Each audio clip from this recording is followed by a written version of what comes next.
எல்லோரும் நல்லா இருக்கீங்களா? ஒரு துளி சர்க்கரை கூட சேர்த்தாம நல்ல ஹெல்த்தியான dry fruits and nuts roll எப்படி பண்ணுறதுன்னு பார்க்கலாமாங்க. இந்த மிக்சர் நட்ஸ் பேக்கெட் தாங்க பயன்படுத்தினேன். இதில் கிரேப்ஸை மட்டும் தனியாக எடுத்துகிட்டு ஒரு 150 கிராம் மிக்சர் நட்ஸ் எடுத்துக்கிட்டேன். இதில் பார்த்திங்கன்னா பாதாம், முந்திரி, வால்நட், பிஸ்தா, ஹேசல்நட் இருந்ததுங்க. உங்களுக்கு என்ன நட்ஸ் இருக்கோ அதை பயன்படுத்துங்க. இதை குட்டி குட்டியாக சாப் பண்ணிக்கலாங்க. ஒரு கடாயில் 2 டேபிள் ஸ்பூன் நெய் சேர்த்து அந்த சாப் பண்ண நட்ஸையும் சேர்த்து வறுத்துக்கலாம்.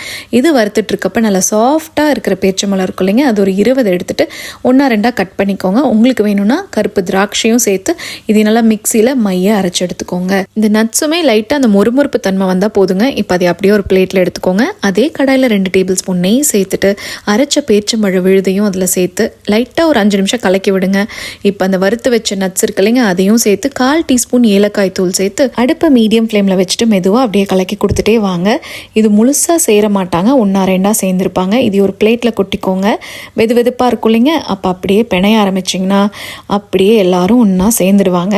இந்த மாதிரி லாக் மாதிரி அப்படியே உருட்டிக்கிட்டே வாங்க. நல்லா உருட்டிக்கிட்டு சைட்லலாம் நல்லா தட்டினீங்கன்னா ஒரு ஷேப் நம்மளுக்கு இந்த மாதிரி கிடச்சிடுங்க. இவங்க இப்படியே க்யூட்டாக தாங்க இருக்காங்க, ஆனால் இன்னும் கொஞ்சம் மேக்கப் போடுவோமாங்க. ஒரு பேக்கிங் ஷீட் மேலே வச்சுக்கோங்க. லைட்டாக வறுத்தெடுத்த கசகசாவை அது முன்னாடி அப்படியே கொட்டிட்டு லைட்டாக அவங்கள ஒரு உருட்டி எடுத்திங்கன்னா சூப்பரான ஒரு மேக்கப்பும் ரெடிங்க. இது ஆப்ஷனல் தான், இது வேண்டாட்டி இந்த ஸ்டெப்பை நீங்கள் ஸ்கிப் பண்ணிக்கலாம்.